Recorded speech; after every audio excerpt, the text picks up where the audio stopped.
자, 문제 5-2번 보도록 하겠습니다. 자, 대손 충당금 및 대손금 조정 명세서입니다. 난이도가 참 어려운 문제예요. 그래서 잘 봐야 됩니다, 이거는. 자, 자료 1번입니다. 정기 자본금과 적립금 조정 명세서 을표 내역입니다. 자, 여기 을표 내역에서 보시면은 이 AT 시험에서 가장 많이 나오는 문제 중에 하나가 요게 자본금과 적립금 조정 명세서가 무조건 나오게 돼 있어요. 나오는 과목이 있고 안 나오는 과목은 있는데 대손은 나옵니다. 이게 한 번씩 떠요. 자, 이거는 어떻게 해석하냐면은 이제 전기에 대한 그 이제 송금불산입 그 리스트를 얘기를 합니다. 송금불산 리스트 얘기하고요. 일단 첫 번째는 이제 이거는 단순히 이제 한도 초과기 때문에 이거는 이제 전기가 이제 이렇게 해서 이제 한도 초과로 100만 원 송금불상이면은 이제 단기에 이제 반대 세무 조정으로 해가지고 이제 상기 처리해서 없애주면 되고요. 요거는 이제 대손금인데 사실 이 대손금에 대한 사유라는 게 이 자료 1번에서는 뭔지 몰라요. 그래서 이거는 이제 밑에 그 자료 설명에서 이제 어떤 사유가 되어서 이제 송금불산이 됐냐 이거를 이제 보실 필요가 있습니다.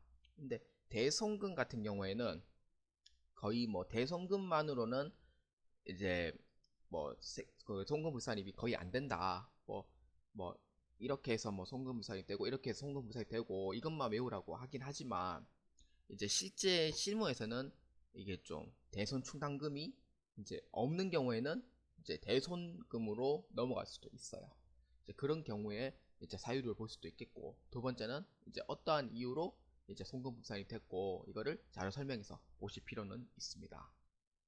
자, 자료 1번만 사항을 봤을 때는 이제 이렇게 해서 이제 보시면 되겠고, 다음 자료 2번은 한번 보겠습니다. 자료 2번은 이제 대손금 자료 내역인데 이 대손금 자료 내역 중에 가장 중요한 게 대손 사유입니다. 대손 사유. 사유는 주로 이제 총 6가지로 이제 거의 분류가 돼 있어요. 첫 번째는 이제 파산, 두 번째는 행불, 그러니까 행방 불명, 세 번째는 이제 부도. 부도는 무조건 부도 발생일부터 6개월 경과가 넘어야 됩니다. 그 이상 넘어야 되고요. 그 다음 네 번째는 이제 뭐 실종의 행방불명이나 거기서 거기에요. 다섯 번째는 이제 뭐 집행 당했다든지 아니면 돈이 없어가지고 감옥 간 사람이라든지 진짜 감옥 간 사람도 있고요. 그 다음 여섯 번째는 이제 뭐 소액 채권이라고 적혀 있는데 이거는 시험 문제에서 거의 안 나오다시피 하고요. 일곱 번째는 뭐 기타 이렇게 해서 보시면 됩니다. 대체로 7가지 정도 이제 사유가 이렇게 해서 이제 보시면 되겠고요. 그래서 그 중에 하나가 이제 뭐냐면은 파산, 그 다음에 또 하나가 부도입니다. 특히 파산은 제가 하나 빠진 게 뭐냐면은 소멸시효도 그 사유에서 빠졌어요. 소멸시효 완성도 있습니다. 여기에 빠졌네요. 소멸시효 완성 또 빠졌고요. 그 다음에 파산 같은 경우에는 이제 해당 전액 그 이제 송금 대상 금액입니다. 전액 송금 대상 금액이고요. 근데 이거 부도는 특히 잘 봐야 될 필요가 있어요. 부도는 무조건 부도 발생일로부터 반드시 6개월 이상이 경과가 됐냐 안 됐냐 이거를 판단해야 돼요. 무조건 경과가 됐냐 안 됐냐. 근데 부도 발생일은 2019년 10월 5일부터 발생했다니까 6개월이 넘어가려면은 최소 20년 4월 5일 정도는 돼야 돼요. 4월 5일에서 까지는 딱 6개월이고 그 이상 넘어갔을 때 6일 이후였죠. 이렇게 하면은 여기 부분은 이제 손비로 인정을 하지만 근데 2019년에서 놓고 보면은 이거는 손비로 인정을 할 수가 없다. 왜? 6개월이 경과가 안 됐기 때문에 6개월. 그래서 부도만 놓고 보면은 송금불산입, 다음에 파산은 당연히 이제 송금산입 대상이니까 세무조정은 따로 없다. 이렇게 보시면 되겠습니다. 자료 1번과 자료 2번은 이렇게 해서 보고 그 다음에 밑에 한번 보겠습니다. 자, 세무조정 참고 자료입니다. 자, 1번 자료 1에 주식회사 세계물산 관련 정기 외상매출금 부인액 중 600만원은 2019년 3월 19일에 재판상 하해가 성립되어 대손금의 송금 산입 요건을 충족하였다 입니다. 자, 1번에 대한 내용은 아까 자료 1번에 있었던 부분이에요. 자료 1번. 그래서 아까 얼마? 대손금에 대한 1300만원이 송금 불산입으로 있었으나 사유가 뭐냐면은 이제 뭐 재판에 들어갔다는 거죠. 돈 안 갚아가지고 부도내고 뭐 도망가뻔 그 얘기를 한 거예요. 그런데 재판을 했는데 우리 화해합시다. 그래서 화해를 했어요. 판결문에 재판상 화해가 일어났어요. 얼마? 600만 원은 채무에서 뭐 면제해 주기로 한다. 뭐 이렇게 해서 뭐 재판에서 판단해가지고 화해를 했다. 그래서 600만 원은 이제 그 세법상 비용으로 인정을 하는 겁니다. 그래서 이거는 송금 불산입에서 송금 산입을 해가지고 반드시 세무조정을 하셔야 됩니다. 이거는 600만원에 대한 세무조정을 반드시 하셔야 돼요. 왜냐? 하회를 했기 때문입니다. 다음 자료 2번은 당기에 발생한 내역이며 그 외에 대손 발생은 없다. 아까 얘기했던 부분입니다. 다음 세 번째, 회사는 매출 채권에 대해서만 대손 충당금 설정하며 대손 충당금 설정 대상 제외채권은 없다입니다. 매출 채권만 설정하랍니다. 그러니까 즉 기타의 대손 상각비들은 할 필요가 없다는 의미예요. 그 다음에 회사의 대손 실적률은 100분의 1 이하이다. 요거는 이제 실적률하고 이제 대손 충당금 설정률이라고 있는데 대손 실적률 계산 방법이 있어요. 근데 대손 충당금 설정률은 무조건 1%로 잡고 있습니다. 그 중에 큰 값으로 해가지고 대손 충당금 그 한도 금액을 설정합니다. 그래서 실적률은 100분의 1 이하기 때문에 이거에 대해서는 설정을 안 하고 요거에 대해서 그대로 1%만 놓고 대손 그 충당금 설정률을 해라, 이러한 의미입니다. 그 다음에 5. 기타의 사항은 기장된 데이터를 이용하기로 한다입니다. 자, 여기서 이제 대손 충당금 및 대손금 조정 명세서를 클릭합니다. 자, 평가 문제는 원래는 순서대로 하는 게 원칙입니다. 순서대로 하는 게 원칙이지만 저는 이제 여기서 요 서식 먼저 하고 그 다음에 세무조정은 마지막에 하도록 하겠습니다. 자, 이게 이제 순서가 있는데, 자, 서식을 이렇게 보시면은 요거는 이제 텍스트상 그 다음에 대손 충당금 한도를 잡는 난입니다. 요거는 이제 뭐냐면은 이제 매출 채권에 BS상 잔액 해가지고 플러스 송금 불산입 그 다음에 마이너스 이제 충당금 제외 설정 해가지고 이제 뭐냐면은 세무상 잔액을 의미합니다. 충당금 제외라는 게 뭐냐면은 주로 이제 뭐 상업업이라든지 할인업 이런 거는 해당 사항이 안 됩니다. 그래서 이게 충당금 제외고요. 이거는 시험 문제에 거의 안 나오다시피 해요. 충당금 제외는. 근데 송금 불산입은 무조건 기말까지에 대한 무계획을 작성하게 되어 있습니다. 세 번째, 대손금 조정은 당기의 대손 발생입니다. 대손 발생에 대해서 이제 세무상 조정을 하는 이제 그러한 서식 내용이 되겠습니다. 자, 여기서 이제 2번과 3번을 먼저 해보도록 하겠습니다. 자, 자료 1번과 자료 2번을 보고 합니다. 자, 개정 과목 아까 자료에 적힌 대로 매출 채권만 본다고 했어요. 그래서 외상 매출금입니다. 외상 매출금 4172800000 그 다음에 받으러 9천만원입니다. 자, 여기까지 작성을 하고 일단 넘어가고 그 다음에 대손금 조정에 넘어가도록 하겠습니다. 자, 대손금 조정은 2019년 5월 15일입니다. 개정 과목은 뭐냐면은 받으러입니다. 채권 내역은 뭐냐면은 이제 뭐 매출 채권이에요. 받으러과 예상 매출금은 두 개를 합쳐서 매출 채권이라고 부릅니다. 배선 사유 파산입니다. 금액 얼마? 1000만원. 자, 여기에 이제 아까 제가 얘기했던 부분, 그러니까 즉 대손 충당금과 대손 송금 계상액이라고 되어 있죠. 대손 충당금은 이제 그러니까 요거는 요거에 대한 약자입니다.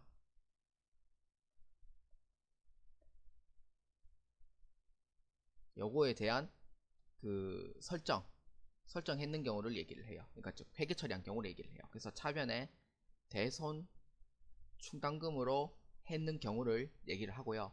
요거는 이제 대손 상각비 계정 과목으로 했는 경우를 여기에다가 작성을 합니다. 그래서 이거에 대한 이게 어디에 입력해야 될지 이제 그 입력할 때는 대손 충당금에 넣었다 그러면은 여기에 넣고, 단기 송금 계상액은 대손 상각비 계정 과목에 넣었으면은 여기에다가 넣어주면 되는 거예요. 자, 그래서 여기에 원장 조회를 먼저 해보도록 하겠습니다. 원장 조회에 바드럼이기 때문에 110번 다음 번호인 111번을 합니다. 자, 그래서 여기에 5월 15일 파산으로 인한 대손 처리가 있습니다. 자, 그래서 차변에 금액 1000만원이 이제 대손 충당금 금액에서 이제 확인이 되었으니까 대손 충당금 금액에 넣는데, 이거는 이제 제가 자료 2번에 얘기했던 대로 시인액이냐 부인에게 들어가냐, 아까 봤을 때 파산은 전체 손비로 인정을 한다고 했으니까 시인에게 1000만원을 넣어주시면 됩니다. 자, 그 다음 10월 5일입니다. 요거는 외상 매출금이에요. 외상 매출금도 똑같이 매출 채권이고요. 그 다음에 부도입니다. 부도는 무조건 6개월이 경과되어야지 손비로 인정받는다고 했었어요. 근데 6개월이 경과가 안 되기 때문에 손비로 인정을 받을 수는 없습니다. 인정받을 수 없기 때문에 부인에게 들어가고 원장 조회에 클릭을 하면은 원장 조회에 이제 외상 매출금의 다음 번호죠. 그러니까 111번이 아니고 109번을 넣어줘야 됩니다. 그래서 10월 5일에 부도 발생으로 대손 처리를 이제 회계 처리가 대손 충당금으로 되어 있죠, 차변에. 그래서 대손 충당금으로 800만원 되어 있어요. 그래서 대손 충당금에 800만원 이거 아까 얘기했듯이 6개월이 경과되어지만 시인에게 들어갈 수가 있어요. 그래서 6개월이 경과가 안 된 상태이기 때문에 이거는 전액 부인액으로 넣습니다. 자, 요렇게 하면 끝나고요. 요렇게 하면 끝나고, 그 다음에 아까 이제 2번에 넣다가 말았는데 요거를 넣어줘야 됩니다. 18번 기말 현재 부인 누계. 기말 현재 부인 누계액인데, 이거는 이제 정기에 이제 대손금 부인 플러스 단기에 대손금 부인액을 같이 넣어야 됩니다. 왜? 누계액이기 때문에 쌓이고 쌓인다고 하거든요, 누계액은.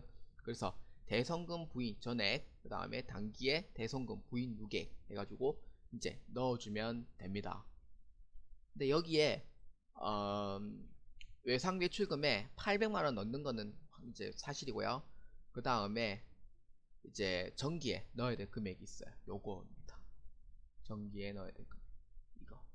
자, 이거는 이제 1300만원인데 1300만원 중에서 화해를 했기 때문에 얼마? 600만원에 아니다, 잠시만요. 600만원이 아니고 600만원이 아니고 얼마였죠? 맞죠, 600만원. 600만원에 화해를 했어요. 자, 600만원에 화해를 했습니다. 그럼 이거는 당연히 이제 손비로 인정되는 금액이고, 단기에 나머지 700만원만큼이 이제 손비로 인정을 못 받는 거예요. 그래서 이거는 아직도 부인에게 속합니다. 그래서 이 정기에 700만원과 그 다음에 단기에 800만원을 더해서 얼마? 1500만원만큼 부인 누계액으로 입력을 해주시면 됩니다. 부인 누계액으로 입력해 주시면 돼요. 자, 그래서 이제 기말 현재 부인 누계액은 외상 매출금액 얼마? 도합 합쳐서 1500만원으로 입력해 주시면 됩니다. 그러면은 432-280-000으로 됩니다.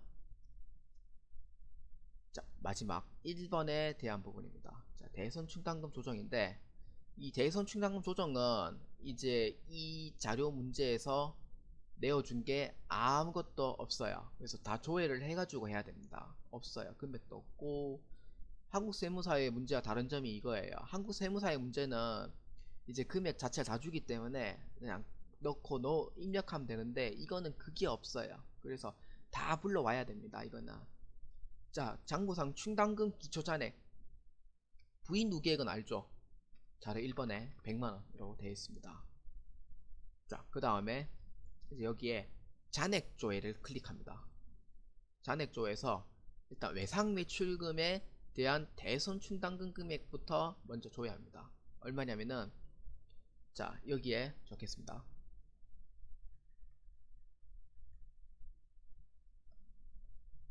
외상 매출금 1000만원 기초의 금액에서, 그 다음에 당기 증가는 350만원, 그 다음에 기말은 얼마냐면은 550만원입니다. 자, 이게 첫 번째. 두 번째, 바드러움에 대해서 한번 적어 보겠습니다. 자, 바드러움도 이제 똑같이 이제 바드러움의 그 다음 번호를 줘야 합니다. 똑같이 얼마냐면은 기초가 1000만원, 그 다음에 단기에 증가한 금액, 그러니까 즉 설정한 금액이죠. 증가는 200만원, 그 다음에 그 기말 잔액은 얼마냐면은 200만원이 됩니다. 그러니까 도합 합쳐서 750만원이 기말 잔액이 된다는 거예요. 자, 이렇게 해서 보시고, 이제 충당금 기초잔액은 이제 외상배출금과 바드러움의 기초금액을 더해줘야 돼요. 2천만원. 환입 없습니다. 근데 여기가 가장 중요해요. 여기가 가장 애매한 부분 요거예요. 자, 회사 계상액이 되는데 4번 난은 뭐냐면은 기말 금액을 작성해 주는 게 아니고요. 단기 계상액은 뭐냐면은 이제 요거에 단기 증가 금액을 넣어줘야 돼요. 요걸 넣어주고요. 기말 금액은 요 금액입니다. 그래서 요 기말 금액이 얼마냐면은 750만원만 딱 맞으면 돼요. 750만원만 딱 맞으면 됩니다. 자, 그래서 단기 계상액은 얼마냐면은 단기 증가 금액을 넣어줘야 됩니다. 550만원. 그 다음에 보충액은 얼마냐면은 기말 금액이 750만원이기 때문에 여기에 750만원 만큼만 보충액 금액으로 맞춰주면 돼요. 얼마? 200만원입니다. 이렇게 해서 맞춰주면 됩니다. 그래서 기말 금액은 750만원, 제가 적었는 대로 750만원을 무조건 맞춰줘야 됩니다. 자, 그래서 이제 모든 세무 조정은 다 나왔죠. 첫 번째, 한도 초과액. 두 번째, 이제 정기 대손 이제 부인액 한 그 이제 세무 조정, 송금 산입. 요거는 송금 불산입, 요거는 송금 산입. 그 다음에 부도로 인한 800만원 송금 불산입. 그 다음 마지막 화해를 했다고 하니까 600만원에 대한 송금 산입입니다. 요게 총 4가지의 세무조정을 다 넣어주시면 됩니다. 자, 하나 하는데 시간 많이 걸리죠. 어쩔 수 없어요. 이거는 난이도가 높은 문제이기 때문에 이거 할 줄 알면은 금방 끝나는데 할 줄 모르면은 시간이 좀 많이 걸리는 문제예요.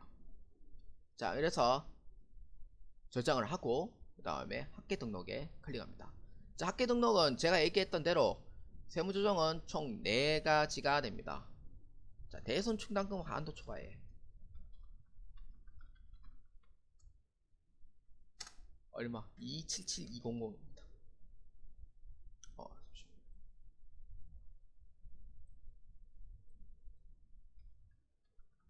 뭘로 와야 되죠? 유보 발생입니다. 사내에 보유하고 있으니까 유보 발생이에요. 그 다음 두 번째, 부도로 인한 대손금 부인액 800만원. 이것도 똑같이 유보 발생. 그 다음에 이제 정기에 대손 충당금 이제 한도 초과액이라고 되어 있죠. 요거를 그대로 이제 한번 넣도록 해보도록 하겠습니다.